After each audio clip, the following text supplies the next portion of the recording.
할렐루야. 우리 앞뒤 좌우에 계신 분들과 함께 인사 나누겠습니다. 은혜와 평강이 있을지어다. 잘 오셨습니다. 사랑하고 축복합니다. 아멘. 오늘 여러분들과 함께 사사기 24번째 강의 약점을 극복하는 비결이라는 제목을 가지고 1월 마지막 주일 낮예배 은혜를 나누고자 합니다. 그리스 로마 신화에 보면 등장하는 인물들 가운데에 아킬레스라고 하는 영웅이 있습니다. 이 아킬레스는요, 미르미돈 왕국의 왕이었던 이 펠레우스의 아들이었고 또 바다의 여신 테티스 사이에서 태어났습니다.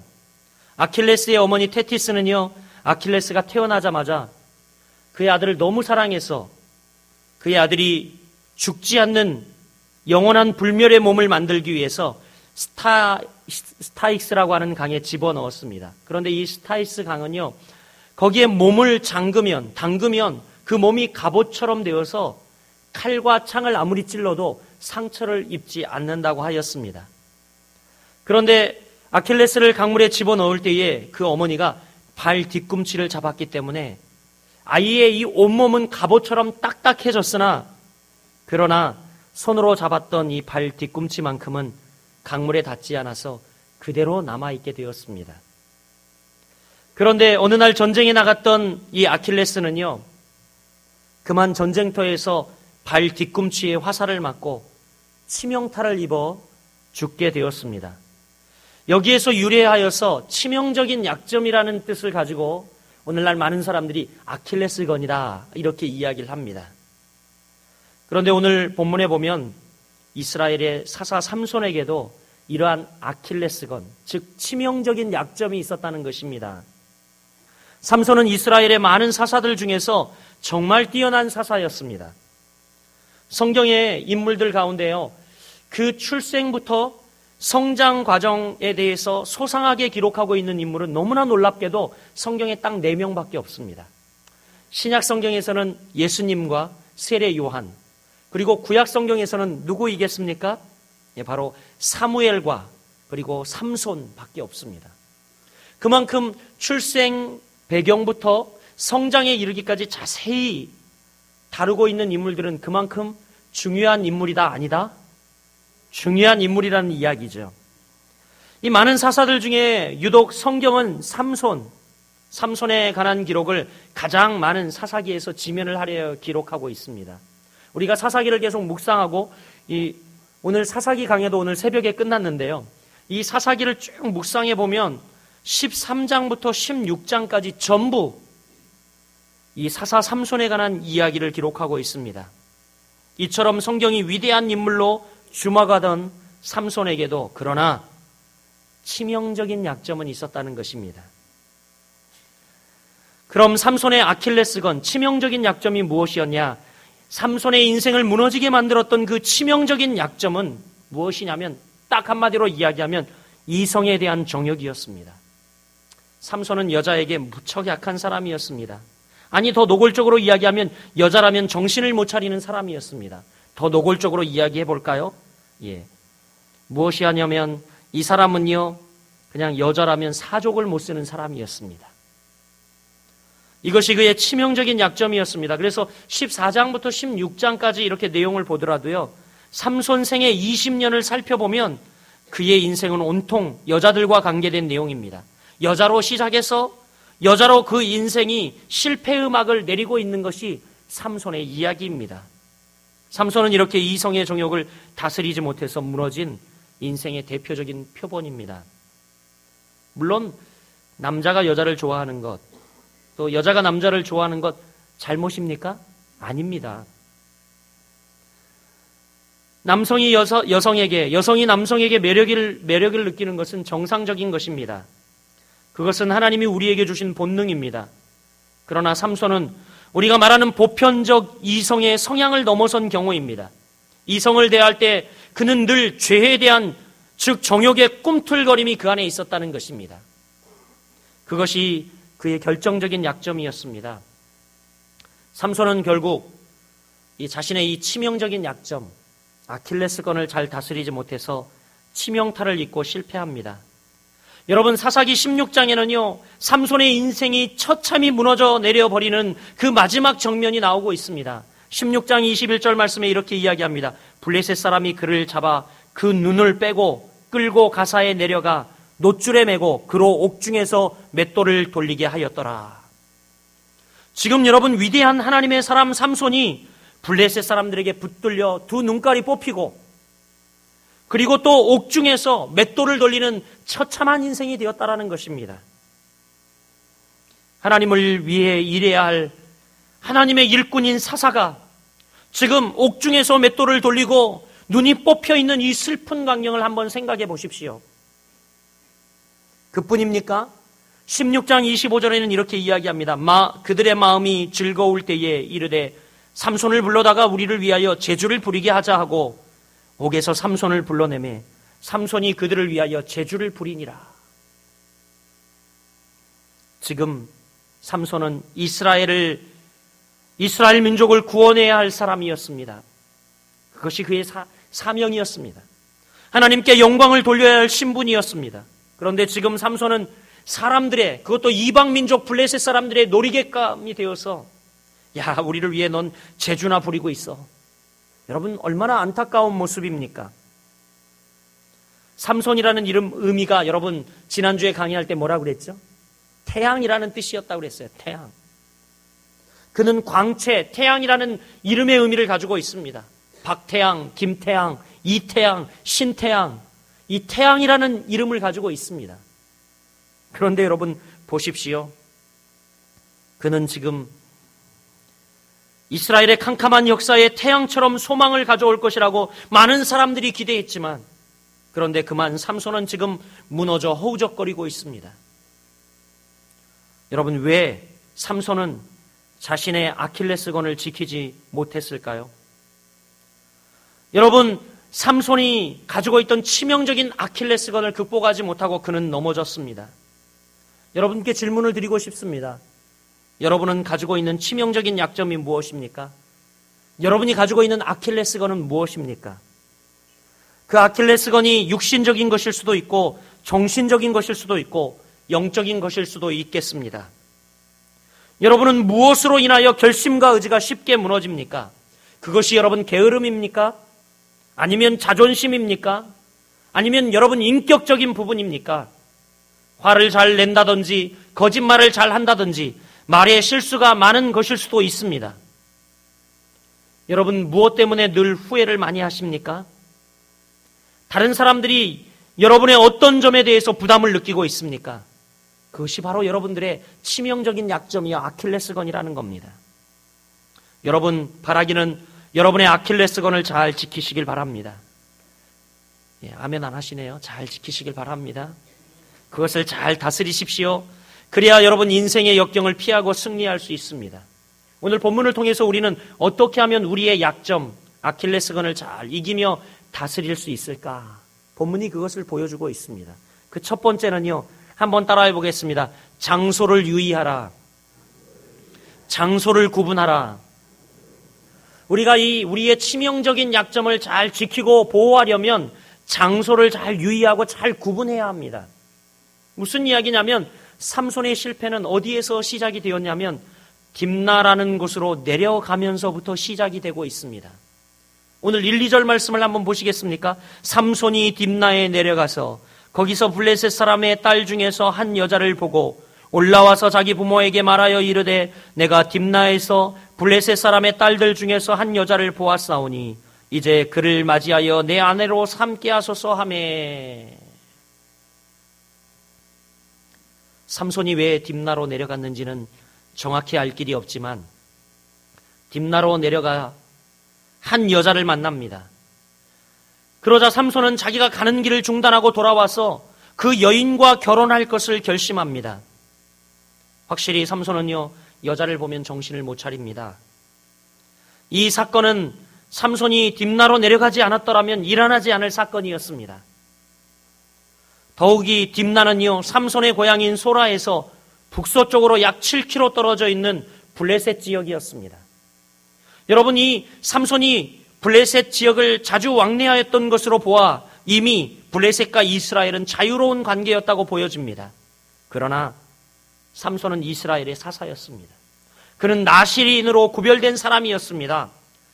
삼손은 블레셋 지역으로 내려가지 말아야 했습니다. 왜요? 하나님은 이방 땅에 거주하는 백성들에게 절대 가지 말고 그들의 신상이나 그들과 결혼하지 말라고 누누이 이스라엘 백성들에게 당부했기 때문입니다. 그러나 14장 전체에서 삼손이 내려갔다라는 표현이 무려 몇 번이 나오냐면 5번이나 나와요. 안타까운 말이죠. 성경에 이 내려갔다 하는 표현은요, 영적인 침잠을 이야기합니다. 깊은 영적인 잠을 자고 있는 상태를 이야기합니다. 요나가 하나님의 명령을 떠나서 이제 그가 하나님이 말씀하신 니느웨로 가지 않고 뭐라고 이야기하냐면 욥바로 내려갔더니, 욥바로 내려갔는데 거기에 배가 있습니다. 그래서 배에 올랐더니인데 사실 배에 내려갔다, 원어의 의미는 배로 내려갔다라는 표현이 맞습니다. 그리고 배에 탄 요나는 또 배 밑창에 내려갔다라고 성경은 정확히 기록하고 있고요. 배 밑창에 내려간 요나는 거기서 쿨쿨 잠자기 시작했는데 그만 폭풍으로 배가 깨져서 이 거의 깨질 지경이 되자 요나가 바다 물속에 던져졌는데 그가 바다 깊은 뿌리까지 내려갔다라고 성경은 기록하고 있어요. 요나의 계속 영적인 침잠, 계속 영적인 추락을 성경은 내려갔다라고 표현하고 있습니다. 그런데 오늘 무려 사사기 14장에는 삼손이 내려갔다라는 표현을 5번이나 다루고 있다라는 것입니다. 여러분, 그렇습니다. 바로 삼손이 이제 영적인 침잠에 깊이 빠져 어리석음 가운데 있었다는 표현을 이렇게 하고 있는 것입니다. 급기야 사사기 16장에서는 삼손이 또 한 여인, 다른 여인인 가사의 한 기생에게 빠지는 장면이 등장하고 있습니다. 그 여인도 이방 여인이었습니다. 가사 여인, 가사, 아스돗, 아스글론 이런 데는 다 블레셋 족속들이 살고 있던 이방 땅이었는데 삼손이 또 공교롭게 16장에서 취한 한 기생은요, 가사 여인이었습니다. 삼손이 이방 지역에서 이방 여인에게 빠져 있다는 것은 우리에게 무엇을 가르쳐 줍니까? 여러분, 이 장소의 중요성을 가르쳐 주고 있습니다. 우리 그리스도인들은 가야 할 곳과 가지 말아야 할 곳을 잘 구분해야 합니다. 아무 곳에나 가면 안 됩니다. 우리가 우리의 약점을 이기고 잘 다스리기 위해서는 내가 유혹받을 만한 곳, 내 약점을 다스릴 수 없는 곳, 내가 넘어지기 쉬운 곳에는 가지 말아야 합니다. 구체적으로 예를 들어보면 그렇습니다. 술에 약한 사람은 술집에 가지 말아야 합니다. 할렐루야. 술집에 가서 이렇게 기도하는 사람이 있습니다. 주여, 술을 먹지 말게 하옵소서. 여러분, 이렇게 기도하는 것은요, 자신을 속이는 것입니다. 대부분 술을 끊었다가 다시 먹는 사람들 이야기를 들어보면요, 뭐라고 이야기하는지 아십니까? 친구 따라 술집에 가서 친구들 술 먹는 거 구경하다가 다시 마시게 됐다고 이야기합니다. 여러분, 무슨 이야기예요? 아예 가지 말아야 합니다. 돈에 약한 사람은요, 돈을 만지는 곳에 가지 말아야 합니다. 여러분, 돈에 약한 사람이 돈을 만지면 반드시 사고가 나게 되어 있습니다. 또 이성에 약한 사람은요, 둘만 은밀한 장소에 가지 말아야 합니다. 특별히 이 자리에 젊은 청년들 많은데, 학생들도 많은데 부탁드립니다. 젊은 청년들은 친구의 불 꺼진 자취방 가지 마십시오. 예. 늦은 시간 한적한 곳에 가지 마시길 바랍니다. 청년들 사역 제가 한 20여 년 하다 보니까 일 터지고 난 다음에 자기가 그럴 줄은 몰랐어 하면서 우는 청년들이 있어요. 여러분, 이것은 웃기는 소리입니다. 처음부터 가지 말아야 합니다. 또 자신의 혈기를 다스리지 못하는 사람은요, 아예 혈기를 내야 할 자리가 있으면 그 자리를 피해야 합니다. 어떤 사람은 이렇게 이야기합니다. 주님, 내 성질 잘 알지 않습니까? 나도 어찌할 수 없는 나를 주여 인도하여 주옵소서. 그리고 승질 내시는 분들 계세요. 혈기 부리시는 분들 계세요. 아예 피해야 합니다. 이것은 여러분 자기를 속이는 것이고, 이것은 화약을 들고 불 속에 들어가면서 주여 나를 지켜주소서라고 기도하는 것과 같습니다. 성경에 저는 존경하는 인물이 있는데 요셉이라고 하는 인물입니다. 요셉은 보디발의 아내에게 유혹을 받을 때에 그 유혹받던 장소를 뛰쳐나갔습니다. 여러분, 저는 이것이 요셉이 평생 넘어지지 않았던 비결이라고 생각합니다. 유혹받은 그 장소를 뛰쳐나가는 것, 그 장소를 피하는 것, 여러분 이것이 최선이라고 생각이 되어집니다. 우리나라 옛 속담에도 이런 속담이 있지요. 까마귀 노는 곳에 백노야 가지 마라. 이런 말이 있습니다. 우리 사랑하는 거룩한 빛 성광교회 성도 여러분, 우리의 약점을 이기기 위해서는 장소가 너무너무 중요합니다. 이 장소를 잘 구별하고 장소를 분별하고 장소에 유의하는 거룩한 빛 성광교회 성도들 되시길 주님의 이름으로 축복합니다. 우리 옆 사람에게 한번 이야기합시다. 이렇게 우리가 함께 이야기합니다. 까마귀 노는 곳에 백노야 가지 마라. 아멘. 두 번째, 여러분 우리의 약점을 극복하고 우리의 아킬레스건을 잘 다스리기 위해서는요, 보는 것에 유의해야 합니다. 첫 번째, 장소에 유의해야 되고, 두 번째, 보는 것, 우리가 보는 것에 유의해야 합니다. 삼손의 실패가 어디에서 시작됐는지 아십니까? 보는 것에서부터 실패가 되었어요. 삼손은 딥나에서 한 여자를 봅니다. 그리고 그 여자의 마음이 흔들립니다. 1절부터 3절까지 삼손이 여자를 보았다는 말이 3번이나 반복되고 있어요. 아니, 이 짧은 1절에서부터 3절까지 삼손이 여자를 보았다는 말이 3번이나 반복되고 있는데 1절에 보니까 뭐라고 이야기합니까? 삼손이 딥나에 내려가서 거기서 블레셋 사람의 딸들 중에서 한 여자를 어떻게 했다고요? 보고라고 기록하고 있어요. 보고. 2절에 보니까 또 뭐라고 이야기합니까? 보시죠. 올라와서 자기 부모에게 말하여 이르되 내가 딥나에서 블레셋 사람의 딸들 중에서 한 여자를 어떻게 했다고요? 보았사오니 이제 내가 아내로 삼고 싶다라고 이야기합니다. 3절에 가면 또 이런 표현이 있습니다. 그의 부모가 그에게 이르되 내 형제들의 딸들 중에서나 내 백성 중에 어찌 여자가 없어서 내가 할례 받지 아니한 블레셋 사람에게 가서 아내를 맞으려 하냐 하니, 이제 삼손이 이야기합니다.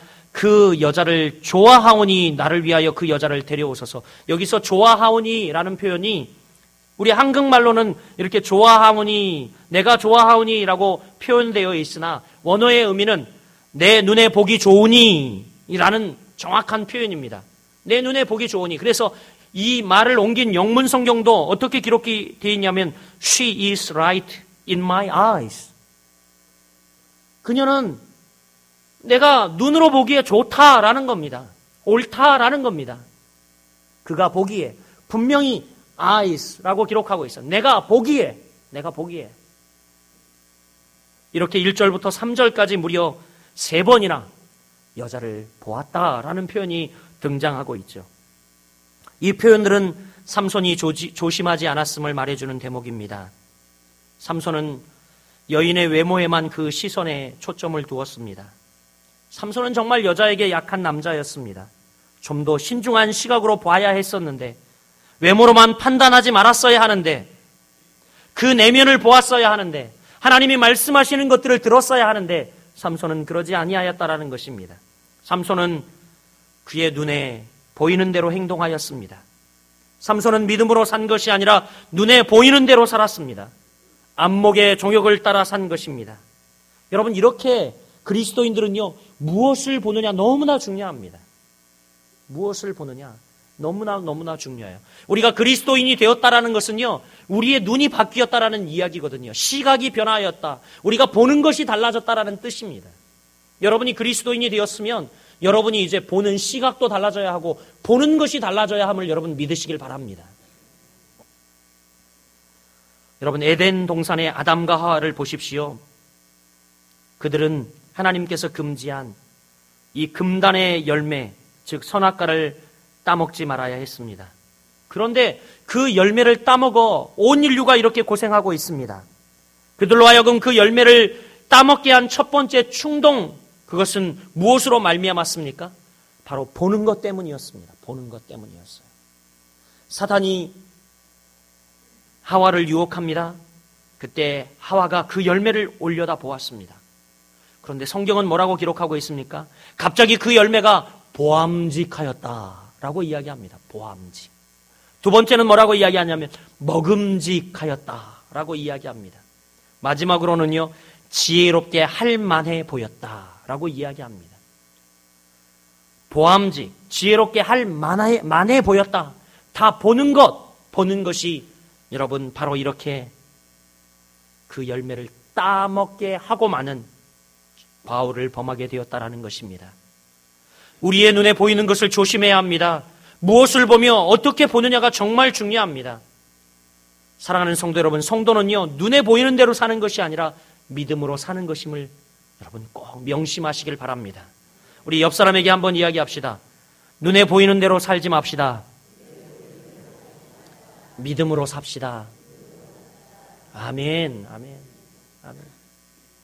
마지막 여러분, 세 번째, 우리의 약점, 우리의 아킬레스건을 극복하고 승리할 수 있는 비결, 그것은 뭐냐면, 첫 번째 뭐라 그랬죠? 예, 장소를 구별하라, 장소를 주의하라. 두 번째는요, 예, 보는 것, 보이는 것을 주의하라. 세 번째는요, 신분을 잊지 말라고 말씀드리고 싶습니다. 신분. 여러분, 이 시대는요, 감각의 시대라고 합니다. 눈에 보이는 대로, 내 마음에 느끼는 대로, 기분이 나를 이끄는 대로 살기 좋아하는 감각의 세대입니다.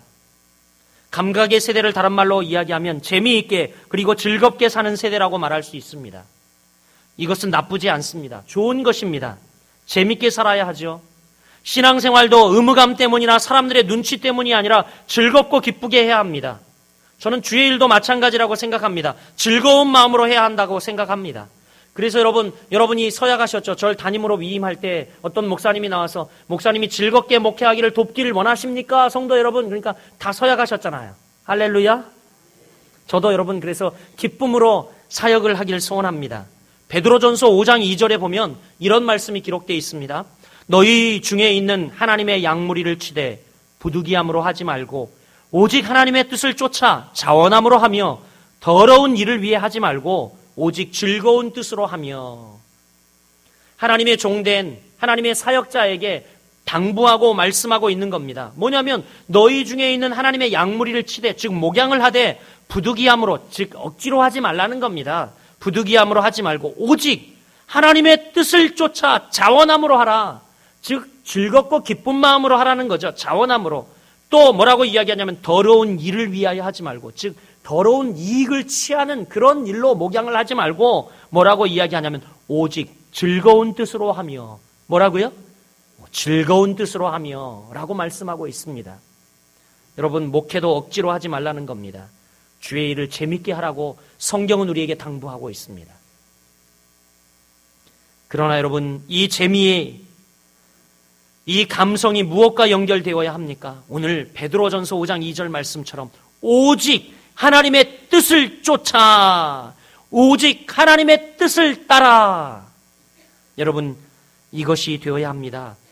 우리의 감정이 하나님 뜻 안에서 즐거움이 있어야 한다는 말입니다. 하나님 뜻 안에서 누리는 기쁨이 있어야 한다는 말입니다.